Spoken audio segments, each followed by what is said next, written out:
Hello, this is Max Drake. I'd like to talk to you about AppGyver. And they will make lovely claims. You'll never go back to coding. Seriously. Well, seriously, I won't be using you. This is the tool. There is a free account, which is really good to use. Which is really good. So you can actually have a free account. You can actually supposedly be able to take your apps and put them up onto Google Play or onto the iOS store, or you can actually create a web app so that you can send those ones around. Now, build quality apps without compromise. That sounds all very good. It's now part of SAP, and SAP is a pretty large organization, so you'd think that they'd be pretty supportive of this. There's over 500 components, powerful end-to-end. This thing really interests me. The interest integrating with APIs in minutes. So there's a whole load of other things that you can link to get data and pull it and push it from. So I was quite interested in that. And the other thing is that you can create logic visually. So this is something I've seen this sort of thing. It's something like FME and also FME. It's a bit, I suppose, simplistically, a bit of it is notionally like App Inventor as well. But you've got this thing, Bob, and you can, again, you've got your linkages to other things like Google Maps, currency rates, all of those sorts of things, so you can yank the information in. So it looked really good. Is that you could do some quite exciting things with it. Now, when you first start off, you would create your free account, and the free account is just there. Apparently, they give away the free account because they make all their money off their enterprise people. So you can actually just create a new a new project, and you ended up with that. You click on one of these projects, you come into this sort of interface there. Now, at the beginning, I'm just going to delete that component through there. They give you a header through there and then a bit of lorem ipsum text through there as just a main text area. So those are just two components they got on there, and you can see them down here that they're actually just at those point in time. Like if you want to edit that one there, you can go and edit it through the top part through there. You can drag across other components, like if you wanted to put a button, or one of the things which I quite like was this container point through here. So inside the container, you can put things like images and other things. So inside the container, it's not inside the container, so I can push that into the container so that it's inside there, and maybe a bit of text that I also want inside the container as well. And you can see that they're under that. So if I just click on that container, they disappear because they're part of that. So if you were bringing up a whole lot of feeds of different stuff, so you'd done a JSON call to some API and it was bringing you a link to a URL image, and it was also bringing a bit of data, or maybe it's something like a restaurant meals or something like that, or a menu, or it was a nutrition one that actually said what different meals you could actually have. You could pull all of those up, and under this part of the integration, you could actually just create multiple things, and they'd be all in the same format and stuff like that. So nice features actually happening through there. You've got this plug and play, so that if you do something, it will create an action. So inside here, you've got these core things like retrieve data, or show, or toast, or alert, or set a variable, or open pages. If we just drag that up a bit further, we can see what other ones that they've got. Get records, so get records of collections and stuff. So good, nice little things to play with. You can even, there's advanced ones there, so JavaScript, so you most probably do actually have to do a little bit of coding somewhere along the line. So there's some components here, and these ones, there's some basic core components into here, and then also I saw through here that there's a component market. So when you hit the component market, there's other things that you can actually find other people have written that you can actually add as well. So that's quite nice. There was one which was actually a map somewhere that I actually tried to use, and it sort of fudged out a little bit. But the fact is that there's all of these things. Now, inside the button, you can actually say, when I hit that button, certain logic actually occurs. I haven't played with any of that yet. And also in the view, you've got the view side here, and then you've got variables. So if you've got variables which are to do with pages or parameters and things like that, then there's some of those that you can actually add those to actually make it richer to pull and put, to have containers for variables and stuff where data coming in is going to go. So we've got data, we've got authorizations to make sure that if you're linking with an API that you've got the right authorization. So you might have to use something like Postman to actually check to see that your HTML calls and all of those and your gets and all of those are actually working. There's some stuff on themes, there's some stuff So there's all of this stuff. There's some community stuff through here, which is quite handy so that you can look at forums and some other issues and stuff through here. So it looks really interesting. So when we come through here, we can do a drag and drop of items into here. We can test the stuff out. So how do we test out and how do we view? Now, to me, this is all the fun stuff at the thing, but how do I get my thing out at the end? I want a thing that I can play with. I want a thing that I can share to somebody else. I want a thing such that I can put it up onto a store somewhere or do something like that. So we go into, we can save that through there. And we can go into launch. So when I saw a lot of the early videos and stuff like that, a lot of people talked about what you can do inside, but I was suddenly thinking, yeah, but where's my app? How'd you get it out of there? So if you go to the launch, it's got a couple of pages in there. I didn't notice that to begin with. One, it's got this preview page. So there's something to do with TV. There's Mac app over there. I'm not interested in that either. There's mobile apps through here. So we can scan a QR code and pull that onto the phone to actually view that through there. Or there's a couple of Google Play apps. So there's one called SAP AppGyver Preview and another one called AppGyver Launch or something like that. And both of them don't seem to be exactly identical, to tell you the truth. And then you can hit on there and get the QR code through there. You can scan that QR code. And if you do that, if we actually look on our thing, it will bring up this. So it brings up your actual interface and just shows me the app. So I thought it would actually open that app specifically, but it doesn't seem to at this one time. It opens up my front page where you can open up apps. Now, one of them I tried adding in an extra component from those extra component things, and one of them was the Google Maps. And I don't think I had the right API. Anyway, it just froze. It wouldn't let me do that because it said it wasn't working. So it got sulky. So I created a new app that just had the original interface on it, so that there was nothing, I couldn't break anything. It wasn't buggered, so it should work fine. So on doing that, the other thing that you could do is that you can open up a preview portal. So if you open up a preview portal, and this was one of the apps that I actually made, it just zoomed at it full size. Now, the only thing that I saw is somebody had actually just taken their browser and reduced it down to a mobile app size on mobile, and then you can actually see it to scale. Because if I just zoom up or zoom down here, it doesn't do anything. The text gets smaller, but the images stay the same. So it doesn't really work in that sort of a thing. So you're sort of just seeing a preview, and it's all right for something like if you wanted to test a button or something. And I haven't even bothered doing a button at this point in time because of the fact that I'm getting a little bit frustrated with it. Because you're suddenly thinking, oh, okay, then that's a way of previewing.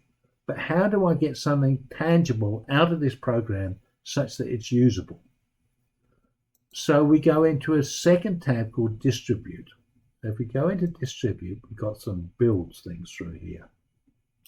So this looks really interesting. This looks very positive. So we can actually go and make an iOS mobile or a tablet, Android mobile or tablet build, or a web app.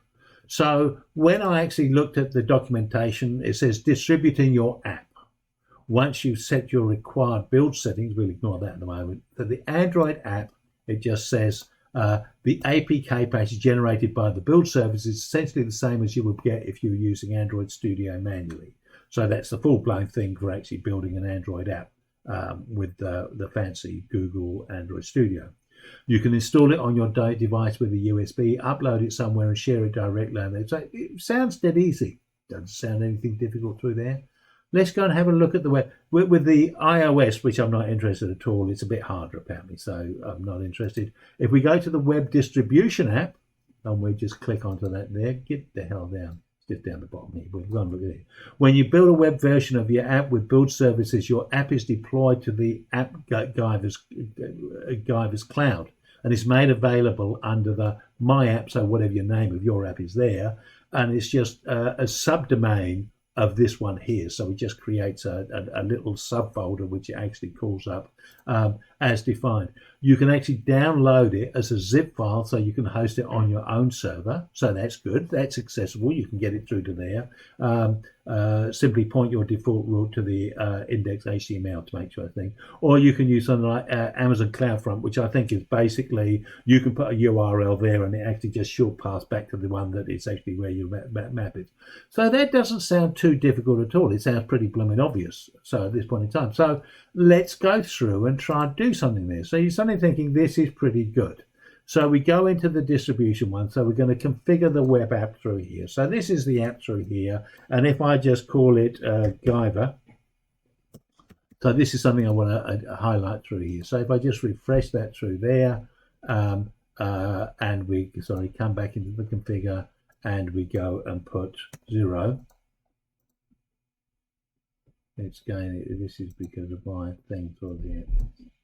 It's not doing it at all. What it actually does,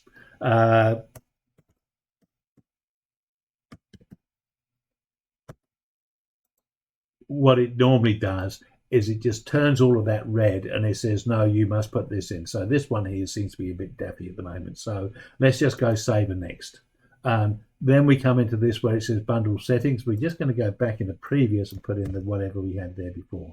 So we're just going to put the now it says you can put dashes in there, but if you put underscores here, you see it needs to be a valid subdomain. So therefore you can have a dash in there. The tree is green. And we save that and go to next. So there's nothing here. It just says carry on, web bundle configured automatically. Next one here, you can add a little favicon. So that's a little icon up the top here. It's usually an icon. We'll just leave whatever's there and we'll say permissions. No permissions are actually included. And so we just save and next. So now we should be able to build that. So if we're going to say current runtime, we'll say that one there. We'll give this a new version 106, we'll say, and we'll go build. Build could not be created. Doesn't say why not. Doesn't say anything at all or anything like that.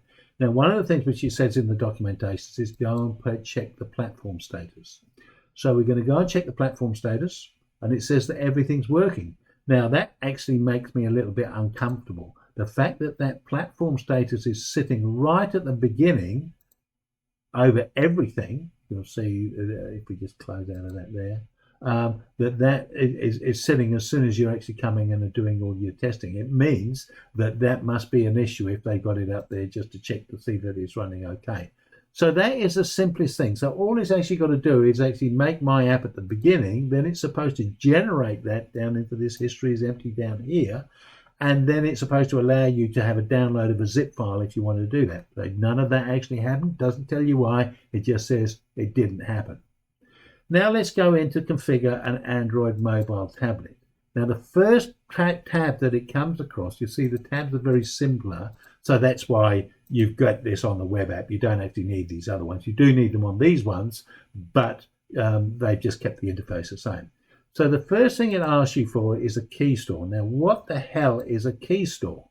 So if we go into the Android build, sorry, it says in here, required build settings. So if we now go into required build. So first of all, it lulls you into, this is dead easy to do. Don't worry about it. We then come into the build settings, and it says the first thing that you've got to actually do is you need to install JDK.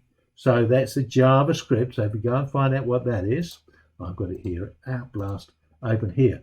So it's a JavaScript development download. So you've got to go and log it. You've got to create an account inside Oracle. Then you come into here and then you choose the right installer that you actually need to install this onto your program.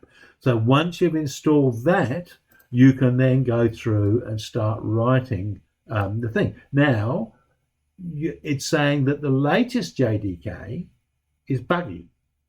So use the earlier one instead. So you've got to download an earlier version. So that's sort of inferring that they're not keeping things up to date. So they've got this, you've got to write this complicated thing. There's a video on how to do this, and it goes through this whole process. Now, with my command prompt, if I just type key tools, it's not finding it. So I've got to actually go and find where that Java's installed and point it towards or add a path in my environmental variables so that it can actually get it. So at this point in time, couldn't get that to work, but never mind about that. So straight away, well, what is a key store? So let's just see the key store file is used to securely and uniquely sign your app binaries so that, e.g., other apps can't pretend to be an update for your app. That's fine if they're up on the Google Play Store. But what say you just want to generate a simple APK just so that you can share it around with a couple of people to try it out. So you can say, I'll just download this and try it out and see whether it actually works for you. So you don't want to have it on the App Store, so you don't need to go and create your own Google developer account, and I can't remember how much that costs or how much you actually have to pay to upload the things through there. You just want to create an app. Now, if you use App Inventor, which is a free one done by MIT, which is for kids to learn to code and things like that, on that one there, similar sort of an interface, but different plug and play and something like that. And the apps look a bit more clunky in a way. They don't look as sophisticated. But you can just create your own SDK APK straight away and use it. This one, you can't. You've actually got to have this file through here. So you've got to create this even before you do this. So if you're just beta testing an app and just using it on your phone and just opening up and testing and things like that, no, you can't do that straight away. Now, why you can't, I don't know why, because it just seems, I just want something to actually have the theme of. Then you've got to throw page identifier and all of this theme of, and then you've got your image assets, so whatever icons and pretty bits you want, and then whatever permissions. When I actually came through and threw the permissions through here, so we got included permissions. Let's just look at them. You've got course location, so that's for GPS. You've got find location for GPS, which could be more accurate. You've got camera. You've got record video. You've got write to external storage. You've got read from external storage. That's a little SD card on your things. And it can do vibrate, and you can do some write to contact. You've got an alert window, and you've got internet. But nothing to do with gyros or a lot of the sensors inside your things. You can get your camera, which is doing your video and your stuff, and you're getting your mic, and you're getting your Wi-Fi state. So none of the other smart sensors that you've got in your phone. So it's a bit limited as to what sensors you can do. So you're suddenly thinking, App Inventor does this. It's not as complicated as this, and you can get something out of it quite quickly. And you can actually build an emulator on the side to actually test it out on the side. So on this one here, I save, I try and build, and it's going to say these ones aren't set. Here we are. This is the current runtime. Let's build. So build cannot be created. So it's just saying, bugger off, we can't do. So if you're relying on this, at this point in time, you can't do with it. And in fact, that's what I actually found when I was actually looking at the community side. There was a few people who were complaining. One had a deadline the next day to actually hand over an APK to the client, and he couldn't because he's updated it, but this is all broken down. Now, if we look on another aspect of this through here, on some of the earlier ones, you see when they're actually building this, it actually has current runtime versions through here. It's not offering, it's only offering me one runtime version. So that's it, suddenly saying we're only going to let you build the nearby. So this is a new account, and I'm not allowed any of those options at all. So if this doesn't work, I can't do anything. Now the display name's not set and the other one's not set. So suddenly the platform said it's all working. I've opened a completely new account. The app that I'm trying to create is the basics from there. So I haven't got any switches. It's not broken or anything like that. So it should work perfectly. It should download. And this is another thing. If you go back to the build, because it's a free app, I can appreciate that. Usually the build process takes 30 minutes, but the time may vary. This one here, I actually had about 4, and I had about another 4 down here, and they were all on pause. And they just didn't happen at all. So whether at this point in time, and I've got a feeling that they're updating something at this point in time, but to me, it's not a reliable thing. So this, with all of its amazing blurb up front, seriously, it doesn't work.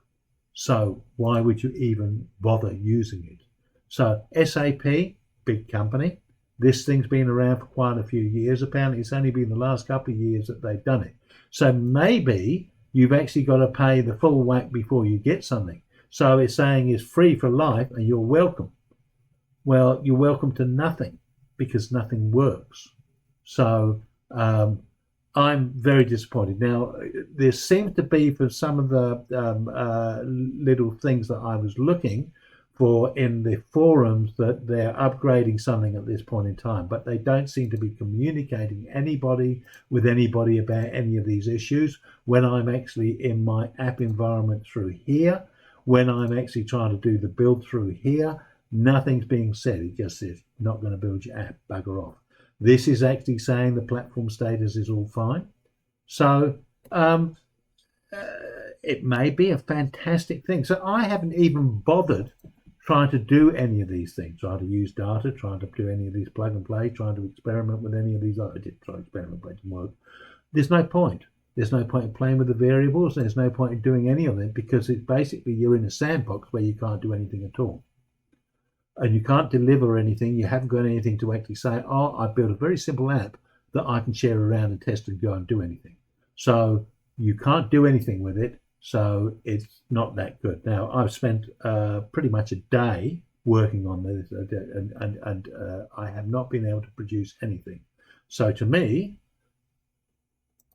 you can make a lot of drumming of your noises and say what a fantastic thing it is, but to me, it doesn't do anything. So the fact that it's not, and on the thing it says, it's up 99% of the time. Well, I'm sorry, it isn't, because it isn't doing anything. So this is a clean account. So it's not as if I got baggage from something else that I can come in and it just doesn't work at all. I may come and have a look at this. It's got some really interesting things, but if you can't even do the fundamental nodes, so that's what I'll always do. Get something out and test it outside. When you've got something outside that's a deliverable that you can actually use, then you can start being a bit more sophisticated. You can start being a bit more. So a simple web app, which is basically a URL, and it can't even give me one of those. It just suddenly says this is not a good, reliable product. So why would you spend? Now, as I said, I'm a bit disappointed with it, because it has an awful lot of potential, but it can't even do the fundamentals. And if it can't do the fundamentals, which is actually delivering something such that you can actually use it, then it has no reason to actually make all of these statements, because it's not doing anything. The thing is, though, if you actually do build something and it is created and you've actually got it out the other end, then you've actually got an app that you can actually use and choose. So, and I don't think it's a totally no coding. I think there will be some coding within it itself.